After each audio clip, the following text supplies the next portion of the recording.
ये कहानी है लक्ष्मी की, जो सेठ बलदेव सहानी के घर की लक्ष्मी थी। लक्ष्मी के 3 भाई थे, जो गांव के साहूकार थे। तीनों के तीनों हट्टे कट्टे और तंदुरुस्त थे, और लक्ष्मी अपने तीनों भाइयों की जान थी। जब लक्ष्मी 18 वर्ष की हुई, तो सेठ जी ने लक्ष्मी के विवाह के लिए घर में पंडित जी को बुलाया। यजमान, बेटिया की कुंडली जिस युवक से मिल रही है, वो एक बहुत ही साधारण परिवार का है। अरे उससे क्या फर्क पड़ता है, हम तो अपनी बेटी को अपने घर ही रखने वाले हैं।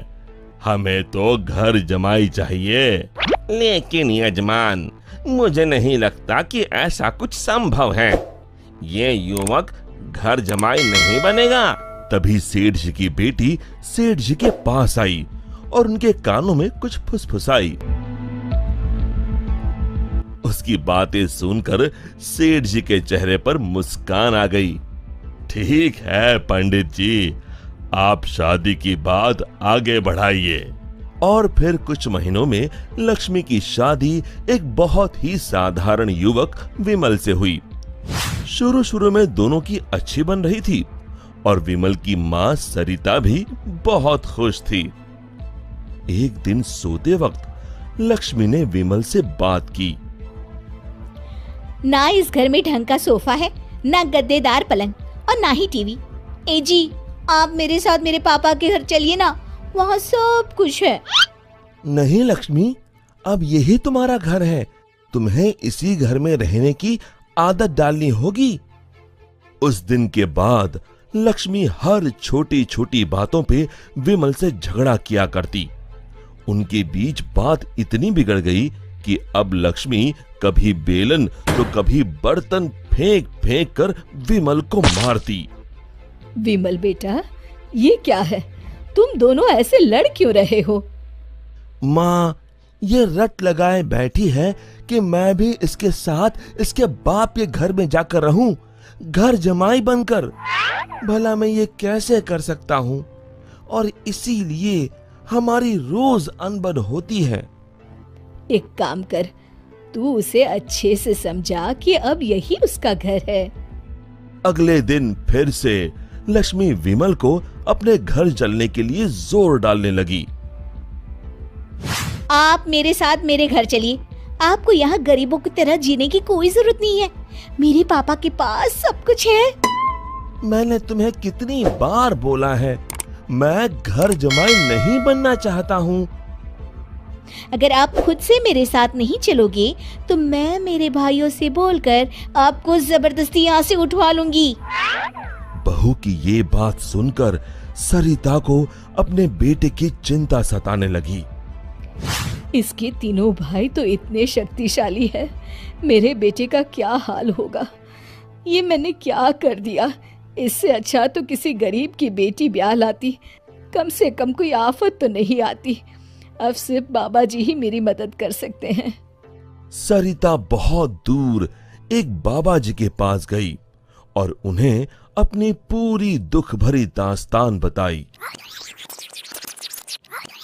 अब आप ही बताइए बाबा जी, मैं अपने बेटे को बचाने के लिए क्या कर सकती हूँ? ये ताकतवर इंसान ऐसे ही होते हैं, हमेशा निर्बलों को दबाना चाहते हैं।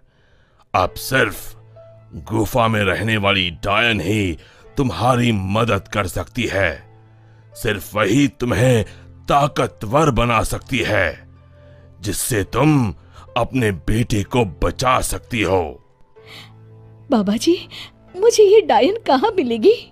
वो उत्तरी दिशा में मिलेगी, लेकिन उससे मिलने से तुम्हारे प्राण भी संकट में आ सकते हैं। अपने बेटी की जान बचाने के लिए मैं कुछ भी कर सकती हूँ। सरिता उत्तरी दिशा में निकल पड़ी और गुफा तक पहुंचते पहुंचते उसे रात हो गई। कोई है यहाँ? क्या आज एक इंसान यहाँ खुद चलकर आया है? वो भी मेरा खाना बनने। मैं आपसे मिलने आई हूँ। मिलने? मुझसे? हाँ। वो भी खुद चल के? बताओ बताओ क्या बात है? सरिता ने डायन को अपनी कहानी सुनाई।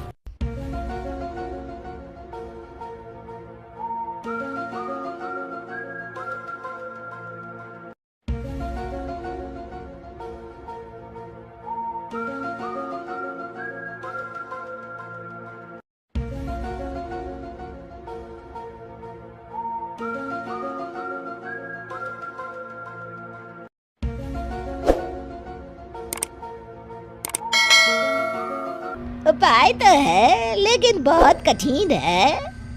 मैं अपने बेटे को बचाने के लिए कुछ भी कर लूंगी। तुम्हें मेरा श्राप अपने ऊपर लेना होगा, जिससे मेरी सारी शक्तियाँ तुम में आ जाएंगी। तब मैं आजाद हो जाऊंगी और तुम डायन बनके यहीं गुफा में रहोगी और ना ही सूरज की रोशनी में निकल सकोगी बाहर, क्योंकि डायन की शक्तियाँ सिर्फ रात को ही काम करती हैं। क्या तुम्हें ये मंजूर है? विमल को बचाने के लिए अगर मुझे डायन भी बनना पड़े तो मंजूर है। डायन ने कुछ जादू किया और डायन की सारी शक्तियां सरिता में चली गईं और अब डायन आजाद होकर एक औरत बन गई और सरिता डायन बन गई। यहां पूरा दिन हो गया था। विमल ने गांव में जाकर मां को ढूंढा, लेकिन मां कहीं नहीं मिली। रात को वो घर पहुंचा तभी लक्ष्मी उस पर बरस गई। ये सब सरिता अपनी शक्तियों से देख रही थी और उसी समय सरिता डायन के रूप में वहां पहुंची। सरिता को डायन के रूप में देखकर उसके पैरों से मानो जमीन खिसक गई। सरिता जोर जोर से हंसने लगी।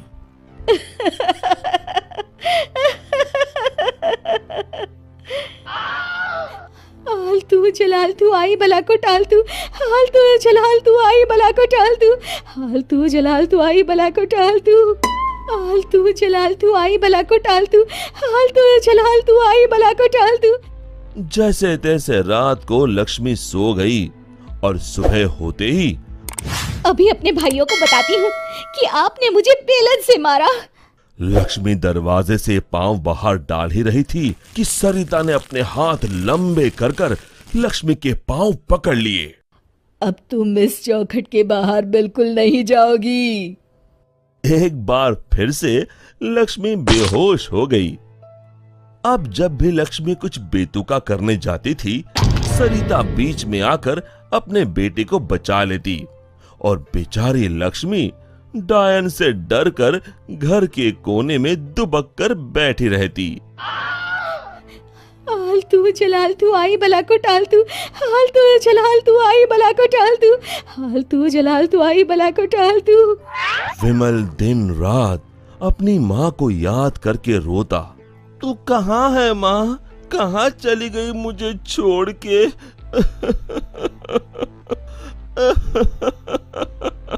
बेटा विमल, मैं यही हूँ तेरे पास, लेकिन इस डायन के रूप में।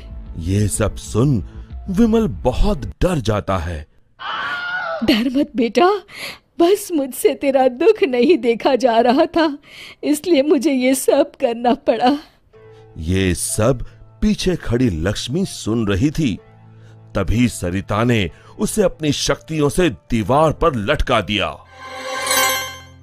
जा रही हूँ, मगर एक बात समझ ले, मेरे बेटे को परेशान करने की भी तूने या तेरे घर वालों ने सोची तो मैं यहाँ फिर आ जाऊंगी।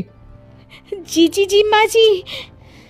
तभी तो कहते हैं, माँ से बढ़कर दुनिया में कुछ नहीं। माँ एक वरदान है जो अपने बच्चों के लिए कुछ भी कर सकती है।